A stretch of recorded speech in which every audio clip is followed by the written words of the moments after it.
Hey, so good morning, everyone, and welcome to this morning's Experience Grad York session, graduate admission for EUC, so Environmental and Urban Change at York University. My name's Eileen Watson, and I'm the Graduate Recruitment and Liaison Officer here at York. So my role is to help prospective students navigate the graduate admissions process at York. If I can't help you, I will refer you to someone else at York who can. So for today's session, it'll take about 25 minutes and we'll cover the following topics. So an introduction to York, why someone might choose to pursue graduate school, the basics and eligibility of each degree program. We'll touch on the graduate programs available within EUC.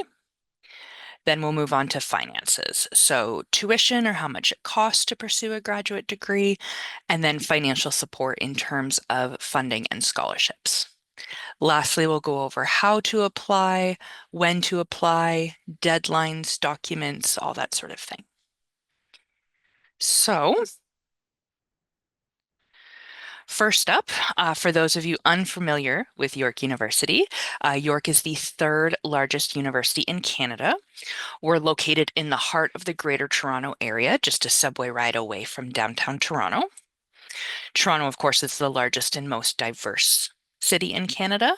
Almost 6 million people live here, and 50% of the population was born outside of Canada. English and French are the official languages, but across the region, over 200 different languages are spoken every day. York has several campuses to choose from in the GTA. First up, we have Keele, which is where all of the environmental and urban change programs are offered. Keele is in northern Toronto, and it's quite large. There's about 50,000 students overall on Keele campus. About 10% of them are graduate students, so about 5,000. We also have Glendon, which is located in Midtown Toronto, and it's our bilingual campus. So programs there have additional French and French or other language requirements. Glendon is much smaller than Keele, so there's about 2,000 students overall, and about 5 to 10% of those are graduate students. In 2024, we officially launched our Markham campus, which is just north of Toronto, and there's a select few graduate credentials at Markham. But overall at York, no matter the faculty, the campus, there's just over 80 graduate programs on offer, just over 100 graduate degrees and diplomas available within those programs, and just over 6,000 graduate scholars and postdoctoral fellows at the institution. So why might someone want to pursue graduate school? Basically, we've drilled it down to three main reasons that someone might want to attend for professional growth, personal development, and academic excellence. So in terms of professional growth, a grad degree opens doors to higher employment rates and higher salary rates within those employment opportunities. For personal development, it's about learning and growing and creating those lifelong connections. And then for academic excellence, you would be contributing to advancing, even creating knowledge, while collaborating with the best and brightest in your academic field. So for the basics and eligibility of each degree level, we'll do master's first. So a master's degree is the first degree level of graduate study. The next level available after you complete a Bachelor of Arts, Bachelor of Science, Bachelor of Commerce, so on and so on. Degrees are usually 1 to 2 years in length, and that's preset by a program, not chosen by a student.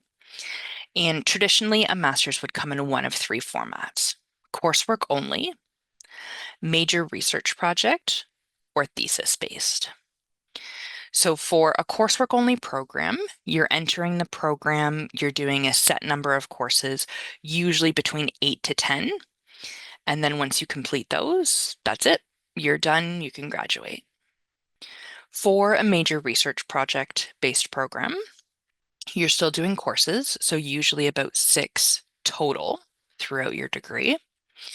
And in addition to your coursework, you would do a small research project that culminates in a paper of about 50 or 60 pages. Then lastly, there are thesis-based masters where you're still taking a handful of courses, usually around 4, and then you're doing a large research project in addition to um, your coursework. So that would end in a paper about 110, 120 pages. Some programs offer all 3. Others, it's a choice between 2. And others still, if you want to pursue that program, you have to do it in this particular format. To be eligible to do a master's at York, you need to have an honors undergraduate degree. And if you studied outside of Canada, we're going to put the international equivalency chart in the chat. So you can see, okay, I studied in this country. Here's what the equivalent is of an honors degree. If you're a York student, it's the 120 credit degree. Master's programs look for a GPA or grade point average in your last 2 years of a B plus or above. So a B plus on different grading scales is 77, 78 out of 100, 3.3 out of 4, 7 out of 9, second class, upper division, 4 out of 5, 15 or 16 out of 20, so on and so on. So grad admission at York is competitive. There are always more applications than there are spots in the program. So meeting the admission requirements is no guarantee of admission. So just keep that in mind. Then we've got PhD or doctoral programs. The terms are interchangeable, but a PhD is the highest available degree granted by the university. It's an advanced research degree. Usually a PhD will be 4 or 5 years full-time. It could take 6 or more, depending on the research project you're doing. But a PhD, across the board, it's a pretty similar format. You enter the program, you take courses in your first, maybe second year. You write your qualifying or your comprehensive exam, and then it's years and years of research. So ultimately, the amount of time it takes for the degree is the amount of time it takes for the research to be completed. To be eligible for a PhD in environmental and urban change, you need to have a master's degree. And we look at your grades within your master's. A B plus is sufficient. So the programs we'll be talking about today in EUC are environmental studies.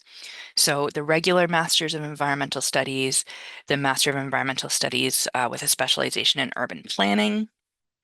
They also offer a combined degree with a law school JD, and then the PhD in environmental studies.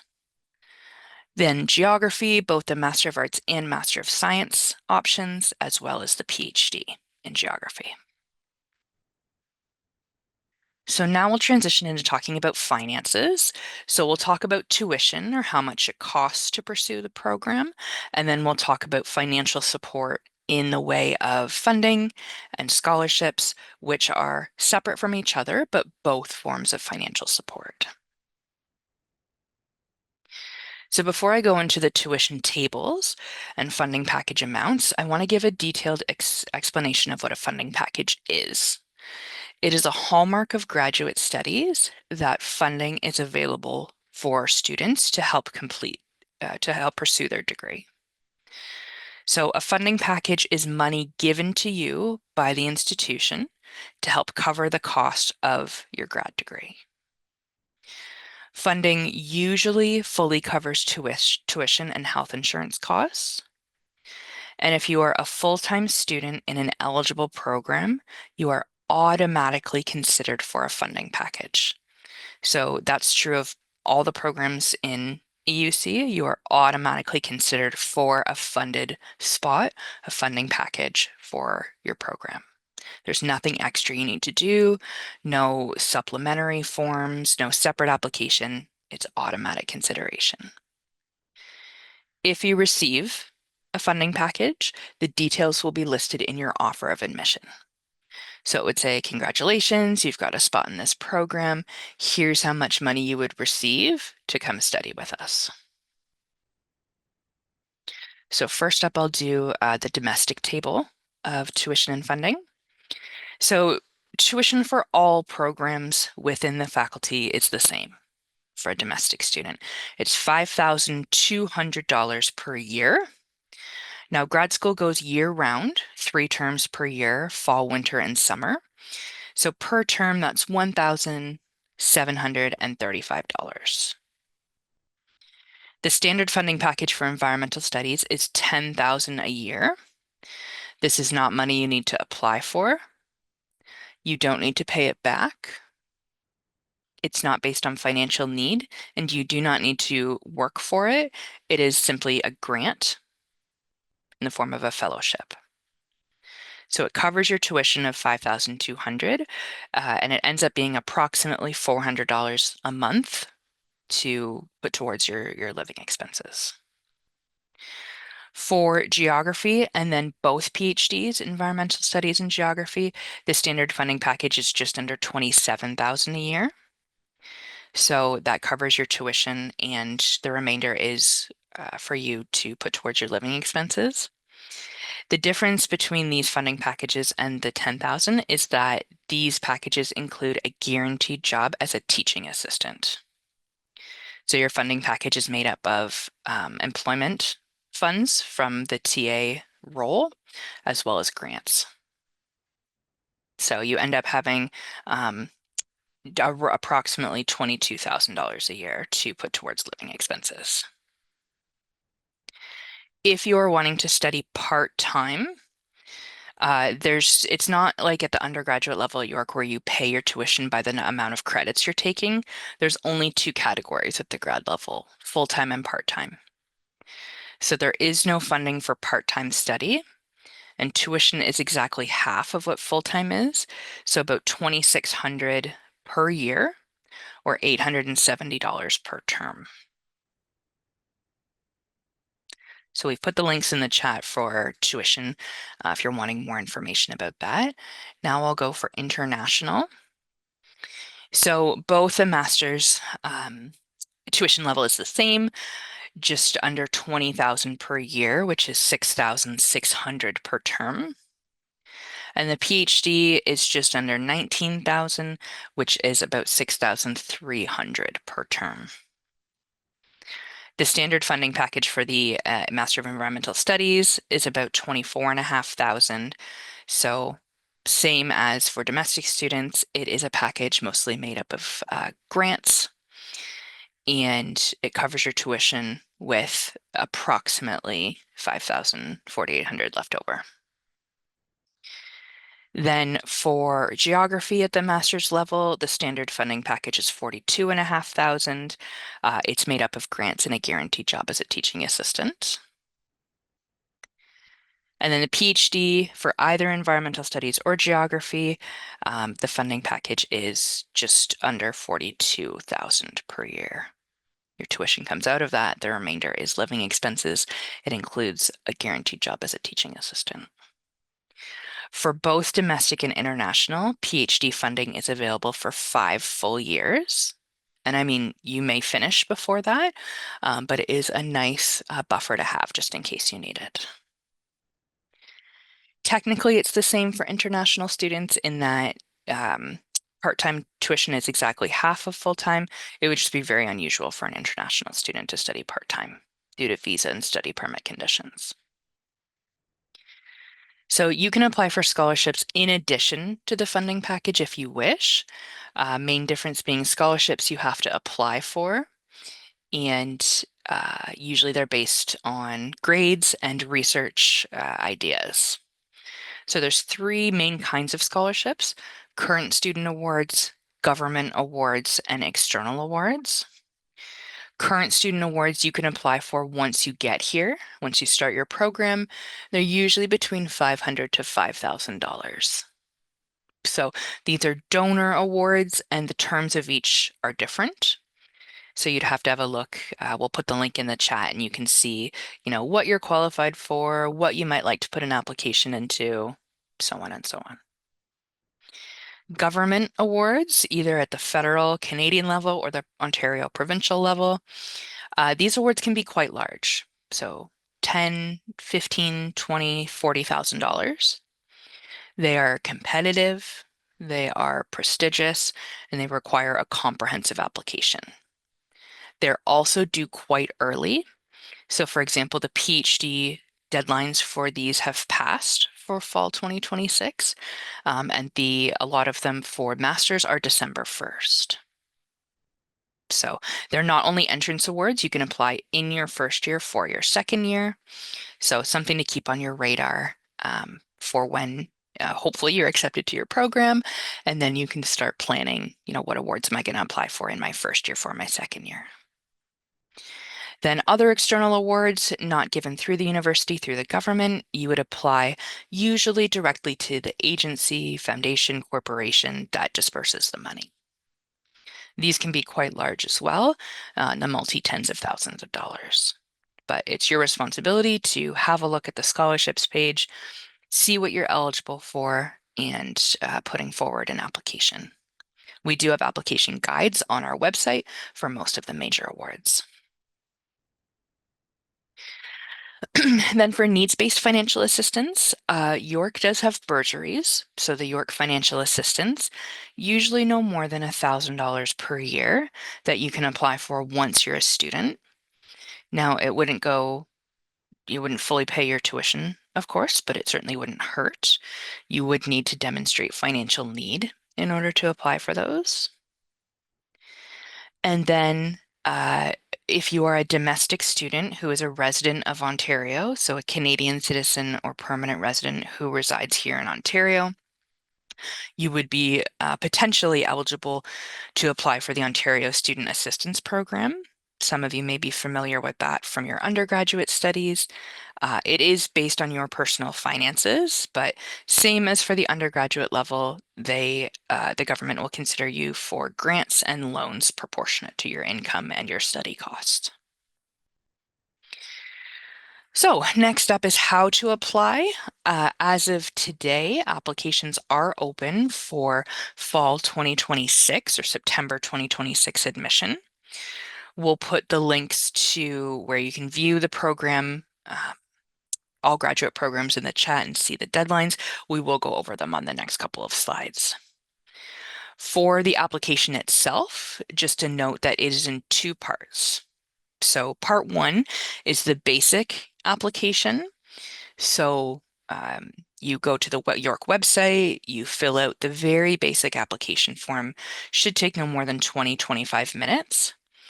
You submit that with your payment of $150, and then you wait a bit, usually no more than 2 or 3 days, and you get a confirmation email from us with instructions on how to do part two, document submission. So in the first part, you're not submitting anything other than information and payment. It's part two where you start submitting your documentation. So speaking of documentation, on the next couple slides, I'll go over each individual program and the deadlines, the documents, and more info on that. So first up is environmental studies for the Master of Environmental Studies and the Master of Environmental Studies in Urban Planning. The deadline is February 15th, 2026. So plenty of time to apply, but we always recommend applying much sooner rather than later. If you are someone interested in the environmental studies JD joint program, you need to apply to both separately, get admission to both, and then you could combine them after that. So follow each admissions process separately, and then once you have acceptance to both, you would tell the programs, I'm wanting to do this as a combo. But for what you'll need to submit for environmental studies, we need to see transcripts from all university studies. So it doesn't matter if you were a transfer student, if you did an exchange, if you studied 50 years ago in a different country.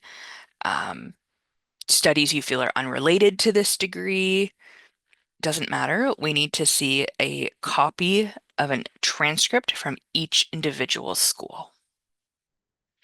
Unofficial copies are fine. Um, I mean, we always reserve the right to ask for official, but usually unofficial are fine. You can upload them right to the admissions portal, and we can make a decision based on that. Usually, we only ask for official, meaning sent from the other school with your degree, graduation conferral on it, um, if slash when you're accepted. We don't require college level transcripts since we don't use those grades for graduate admission, just undergraduate and graduate university transcripts. We need the name and email address of 2 references. And keep in mind, we don't accept pre-written reference letters. So we email them a standardized form about you, and then they fill it out. Referees can be academic, someone who has taught you or supervised your research, or they can be professional, someone who has supervised or managed you at a work or volunteer position. Resume or CV, statement of interest. They give some detailed instructions on the program website, which we've shared in the chat. This document is usually 1 to 2 pages, double-spaced, max 1,000 words, and it's meant to talk about yourself, why you're a good candidate for the program, the research that you're wanting to do, what you're hoping to do after you graduate, and then including as well your areas of research interest, description. Again, the program website really goes into detail on what they would like to see. So follow that as your guide first and foremost. Then resume or CV, very straightforward, just a document that lists your education, work, volunteer, research experience. It doesn't need to be in any particular format. The supplementary information form or supplementary application form, it's sometimes called, it's a standard 1-page form that every single grad applicant fills out. It's got 5 very basic questions on it.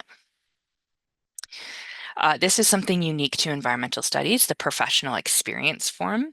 So it's available to domestic students who don't meet the regular admission requirements, who are applying on the strength of things like work experience, community experience. You would want to connect directly with the environmental studies program if you feel that this applies to you. So it's not something that will automatically come up. It's something that you can discuss with the program and they can arrange for you to fill out. Lastly, if you studied outside of Canada, you may need to submit an English language proficiency test score. We can certainly chat about that at the end in the Q&A, but we're very strict about this at the graduate level. We have a list of schools that do and do not qualify for exemptions, but essentially an institution needs to be English only per our list in order for a waiver to be applied to you. And we don't accept letters of English medium from other institutions. If you need to submit a language test result, we accept IELTS, TOEFL, Duolingo, Pearson. Those are the most popular ones. So quite similar for the Environmental Studies PhD. Their deadline is January 15th. And I should note that York has a closure in December, always temporary for the end of a year break. So from approximately December 24th to January 2nd, the university will be closed for that winter break and staff will not be working. So if you need assistance in late December, early January, you're more than welcome to reach out to us and we will be responding when most staff get back to work on January 5th. So just keep that in mind. So a lot of these requirements are quite similar to the master's level in terms of transcripts. Same thing. We need transcripts from all university level studies, regardless of when, of where, of topic, 1 transcript per institution. The name and email address of 2 referees. Again, no pre-written letters. We need their name and email, and then we send them our standardized form. Now, same thing for the statement of academic interest. The environmental studies website goes into a lot of detail about the the information they're looking for and the structure they're looking for this paper. So we've shared that in the chat already, the environmental studies program. And when you go to the Future Students tab on the website, it will give you a wealth of information about putting together your application. Then same as the master's, resume or CV format doesn't make a huge difference, but showcasing your work, education, volunteer, and research experiences. Where we differ is that for the PhD, the program wants to see a sample of written work. Usually this is a paper that you wrote in your master's program. Could be a major research paper, although that word count might be pushing it for the 50-page limit. But essentially, they want to see this to determine your research and your writing skills. Then lastly, the ever standard supplementary information form with the basic questions and English language proficiency test score, if applicable. So IELTS, TOEFL, Duolingo, etc. And then lastly, but not least, we have geography, which the requirements are the same across the board for both the master's and the PhD level. Their deadline is January 15th of next year. Now, a unique requirement for geography that is not the same for environmental studies is that you do need to arrange a supervisor for geography before you apply. So the programs are heavily research-based, so you would need to reach out to an academic advisor prior to formally applying. So in terms of documents, the standard transcripts from all university studies. They require more references than environmental studies, so a name and email address of 3 referees, academic or professional, of course. Statement of interest, so 1 to 2 pages, double spaced, no more than 1,000 words. There is an excellent video on our YouTube channel, which we'll share on the next slide in the chat, where you can see our dean, our vice provost and dean of graduate studies do a presentation on how to write a statement. They provide less detail on what they want to see rather than environmental studies. However, this just means you have a little bit more freedom in the structure of your statement. Then resume or CV, again, very standard, no particular formats needed. The standard supplementary information form. And then lastly, the English language proficiency test requirement,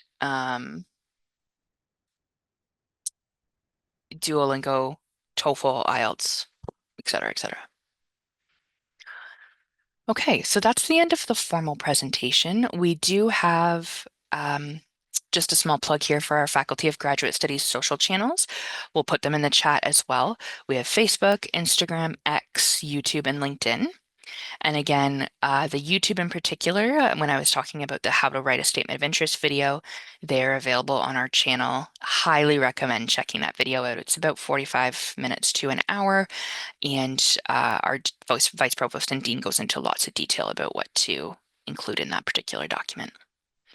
And then lastly, here is our contact information. If you have any questions at all about graduate admissions, our email here is fgsapply@yorku.ca. And you're welcome to reach out and email us anytime with any questions you have about grad admission at York.